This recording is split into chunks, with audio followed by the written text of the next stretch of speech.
Agama kah? Persaudaraan kah? Kemanusiaan kah? Atau apa? Kalau sama sekali tidak punya nilai, hidupmu tidak bermakna.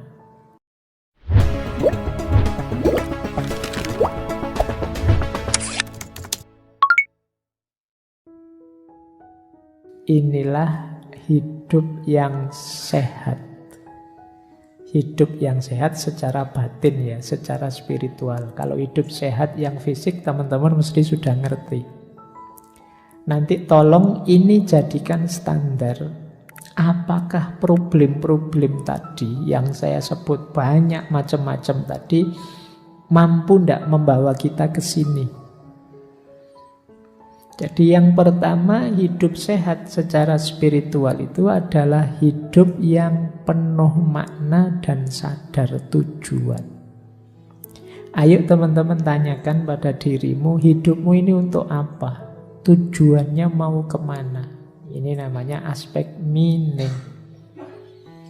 Mulai tanyakan itu, kemudian coba dicek semua fasilitas, semua yang kamu mampu kamu miliki, kira-kira sudah atau belum kamu gunakan untuk mencapai tujuanmu.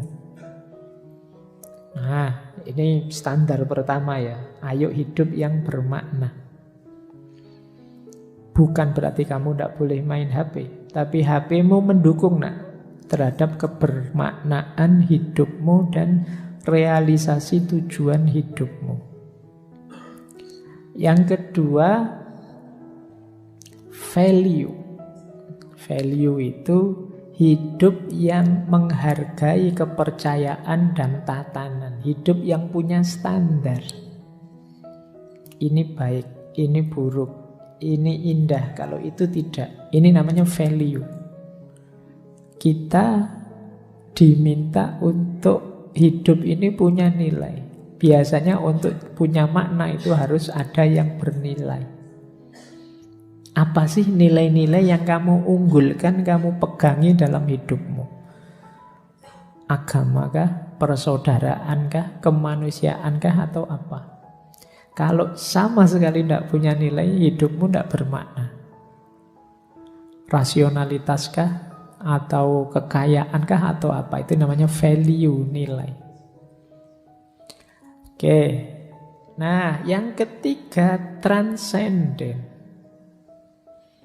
Transenden ini kesadaran bahwa ada dimensi hidup yang lebih tinggi dibandingkan hidup yang kita jalani sekarang. Kita hari ini hidup dalam banyak keterbatasan-keterbatasan. Ada level transendennya, ada level yang lebih tingginya. Dan kita semuanya menuju ke sana.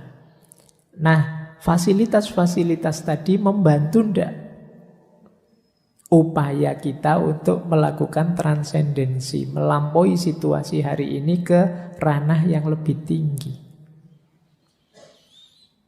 Yang keempat, connecting. Connecting itu keterhubungan.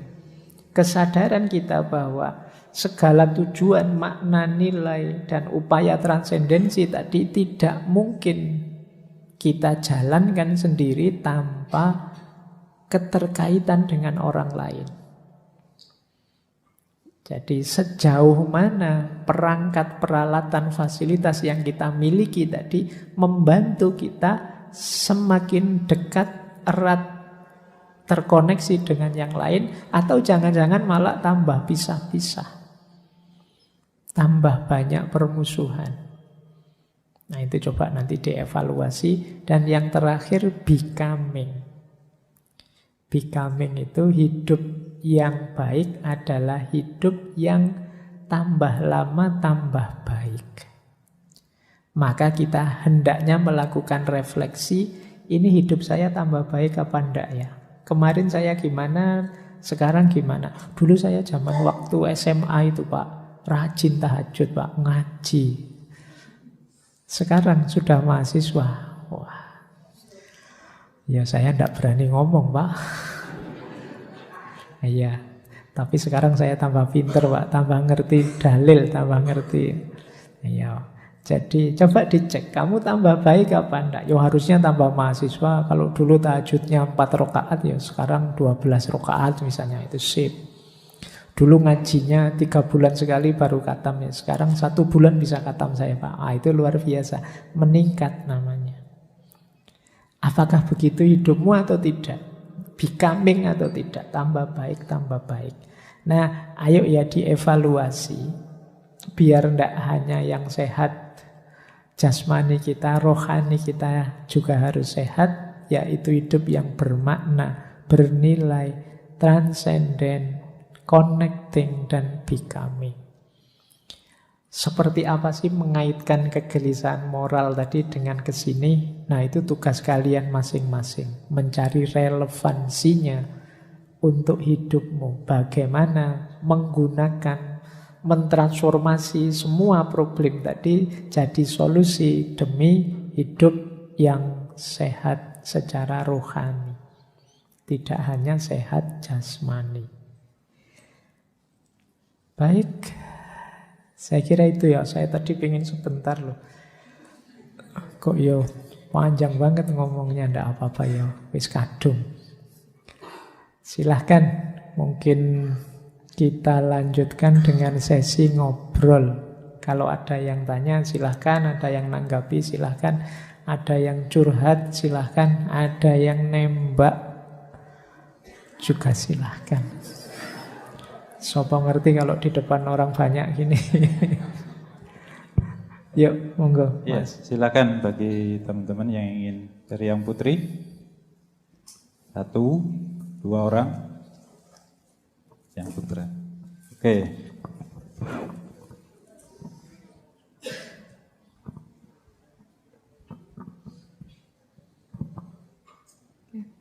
Bismillahirrahmanirrahim. Tadi kan sempat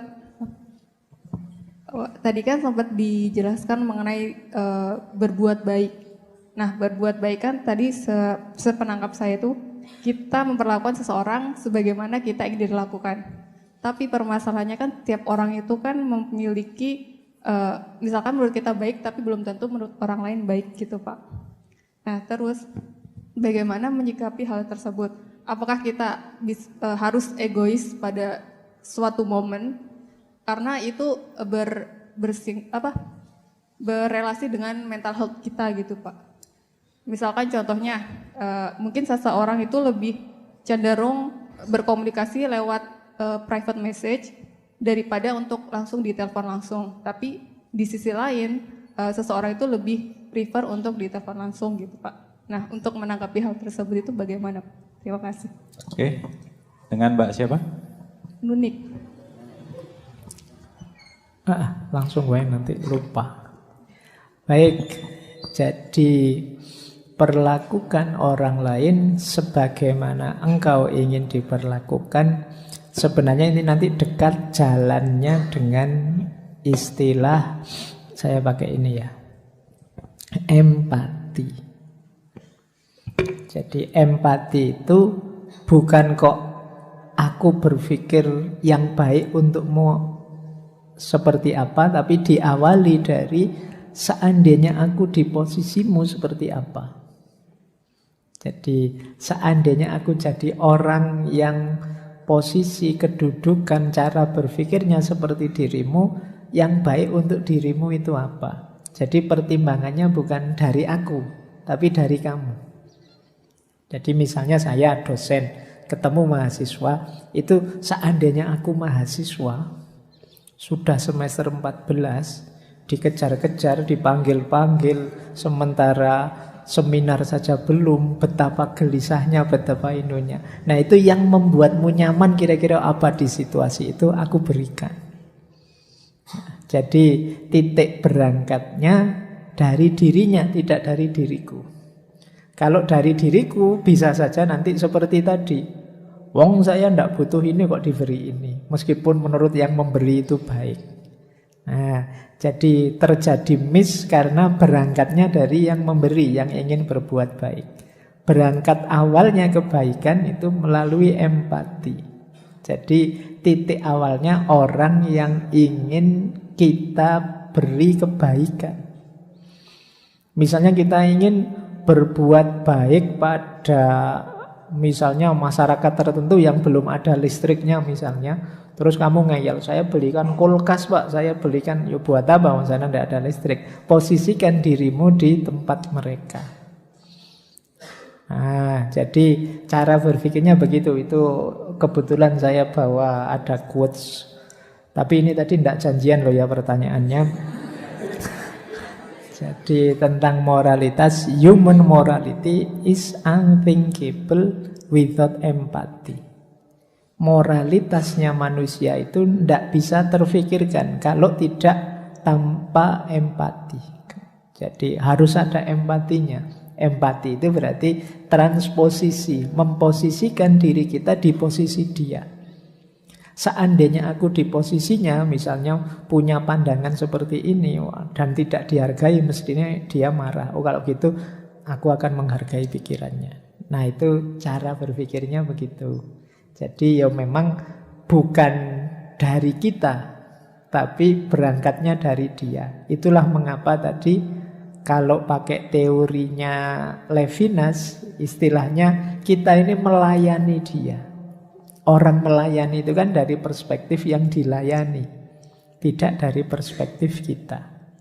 Itulah yang disebut kebaikan.